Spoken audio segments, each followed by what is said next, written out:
नमस्कार, आदाब, सत श्री अकाल। एक बार फिर स्वागत है आपका हमारे शो में जिसका नाम है समय समय की बात और जिसमें आज हम सुनेंगे एक नई कहानी, बहस। दोस्तों, सिलवटें माथे पर आ जाएं तो आपके बेचैन और परेशान दिल का हाल बयां करने के लिए काफी होती हैं। ये सिलवटें आपकी जिंदगी में चल रही उथल पुथल को साफ साफ बयां करती हैं, जो इस समय राघव के माथे पर हैं और दिन पर दिन गहराती जा रही हैं। राघव की परेशानी का कारण उसकी नौकरी का छूट जाना। कोरोना की वजह से लॉकडाउन लगा, लेकिन सुकून था कि वर्क फ्रॉम होम चलता रहा। राघव का भी घर से काम चल ही रहा था, लेकिन 2 महीने के बाद उसको कंपनी से नोटिस आ गया कि कंपनी लॉस में जा रही है और कंपनी तनख्वाह देने में असमर्थ है और इसलिए उसे नौकरी से निकाला जा रहा था। राघव अकेला नहीं था जिसकी नौकरी गई थी, उसके 700 और एम्प्लॉयज़ की नौकरी गई थी, लेकिन सबसे ज़्यादा फर्क शायद राघव को ही पड़ा था। और अब उसकी परेशानी झुंझलाहट और चिड़चिड़ाहट में बदलकर परिवार के ऊपर उतर रही थी।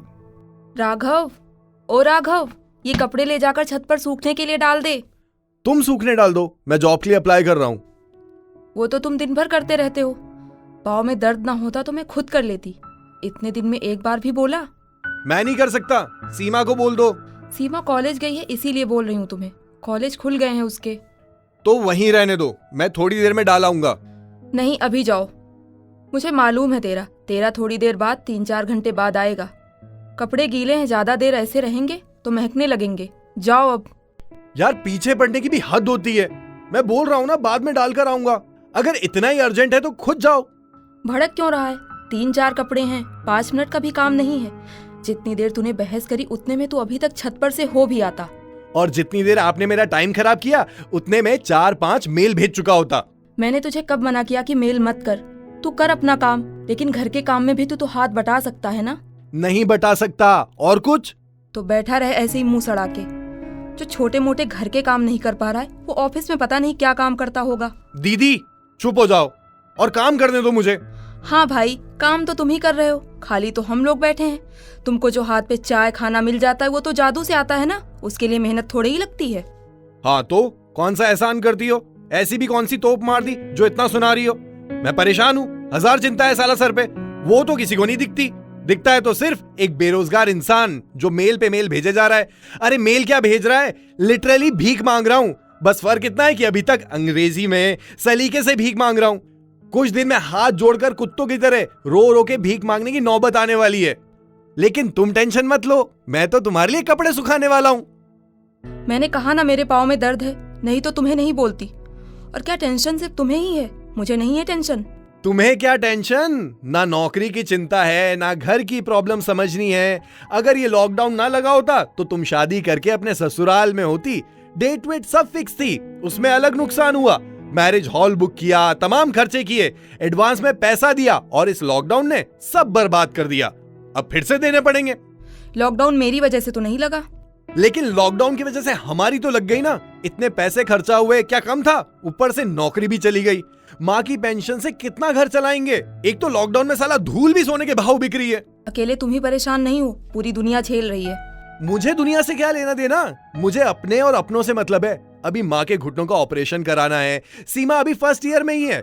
ये कॉलेज वालों ने अलग ड्रामा बना रखा है। कोई कॉलेज गया नहीं पूरे लॉकडाउन, लेकिन इन लोगों को मेंटेनेंस, करिकुलर एक्टिविटी और ना जाने क्या क्या सबका रुपया जोड़ना है। फीस पूरी लेनी है।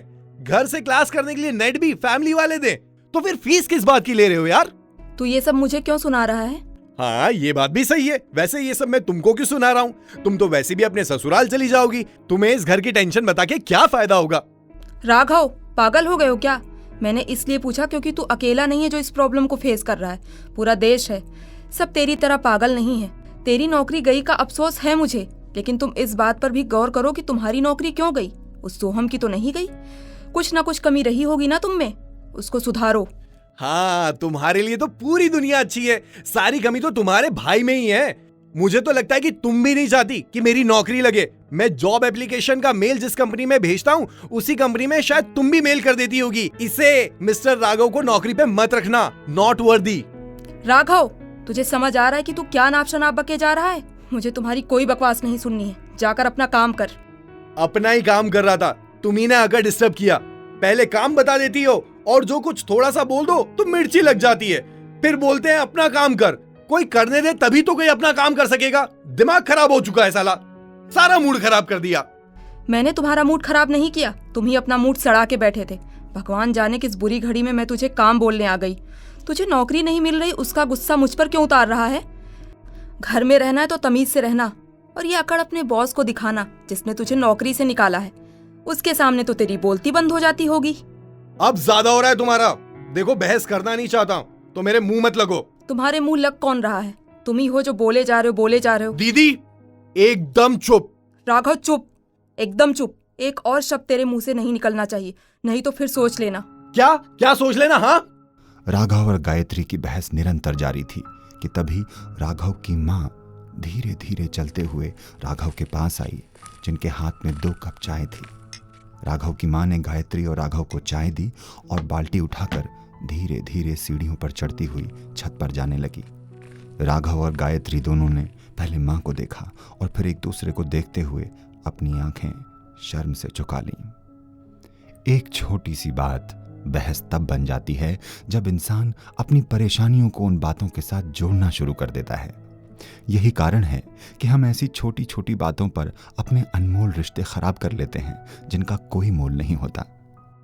तो ये थी हमारी आज की कहानी बहस, जिसे आप सुन रहे थे समय समय की बात में। आज के लिए इतना ही।